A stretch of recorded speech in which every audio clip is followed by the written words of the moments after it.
It's Deborah Love Bradshaw, and we are in the series Overcoming Overwhelm. And so far, we have talked about pausing, perceiving, planning, preparing, and today we're talking about practicing. So, how can we overcome overwhelm? Well, first of all, we have to practice replacing our anxiety with other forms of stimuli. We have to practice finding the opportunity. We have to practice readjusting our mindset. We have to practice deciding, choosing that we are going to keep going. Sometimes, honestly, the only thing that keeps me going is choosing that I refuse to give up. You can choose to refuse to give up, and I hope you will decide to.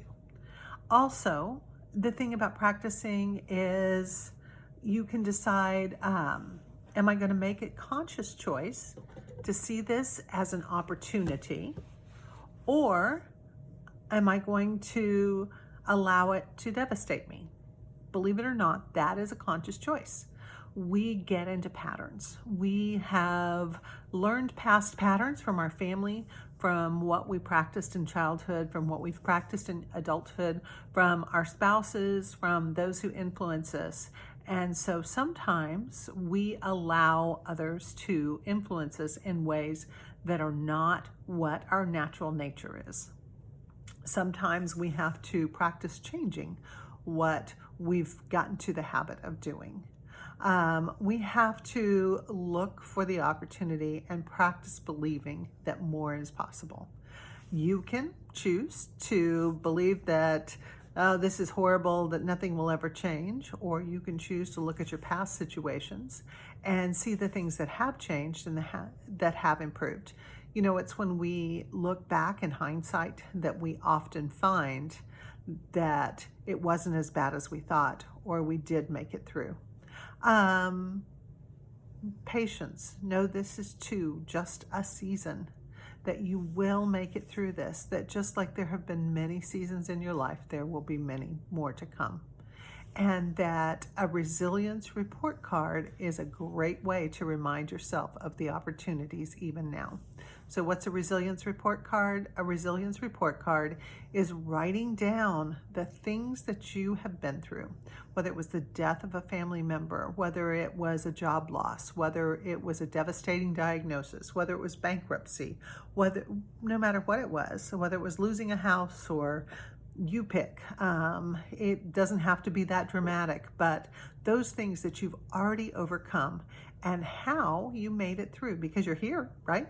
You're listening to this, so evidently you did make it through. It may have influenced you, but you did make it through that.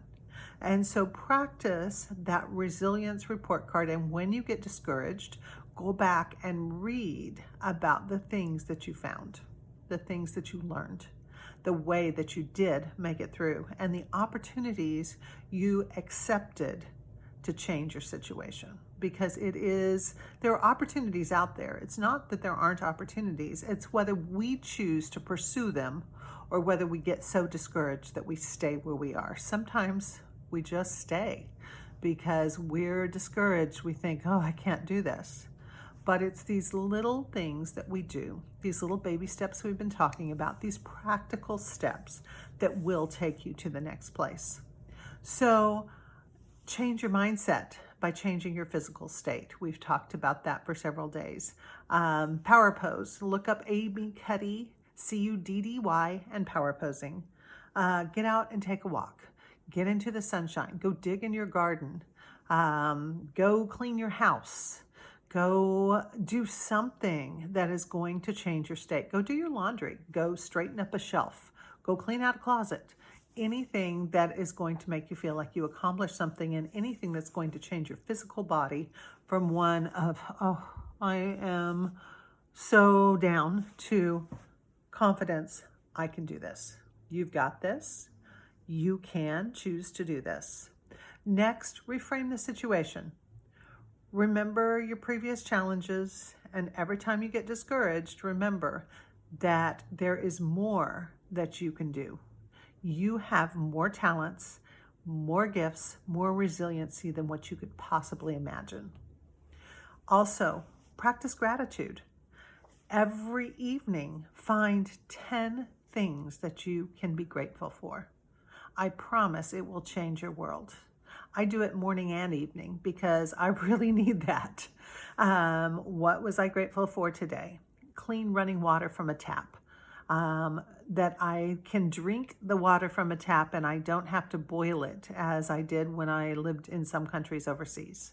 That I have a flushing toilet and instead of an outhouse. That I have comfortable shoes on my feet. That I have a variety of foods on my table, that I have a grocery store that I can go to, that I have freedom of worship, that I have a car that I can drive, that I have a garage, that I have a washer and dryer, that I don't have to go to the laundromat, or maybe you do have to go to the laundromat, but be thankful you have a laundromat or not washing your clothes in the river. Whatever your situation, you can find things to be grateful for. And if you choose to find things to be grateful for, I promise it will change your mental state. So choose to live courageously. Choose to see new perspective. Choose to live your life as an adventure. You can beat overwhelm. You can find joy once again. Remember, it's a ladder to climb, not an instantaneous despair to joy. But those baby steps will take you one step closer every day if you just keep working and you just keep practicing. Know it's all about the actions you take and the mindset you adopt. Know that you are enough. You really are. It doesn't matter what happened to you in your past. That does not define your worth. Your family of origin does not define your worth. Your amount of money you have in the bank does not define your worth. What happened to you in the past does not define your worth. The mistakes that you have made do not define you. You may have failed, but you are not a failure. Those are simply things that happened in life.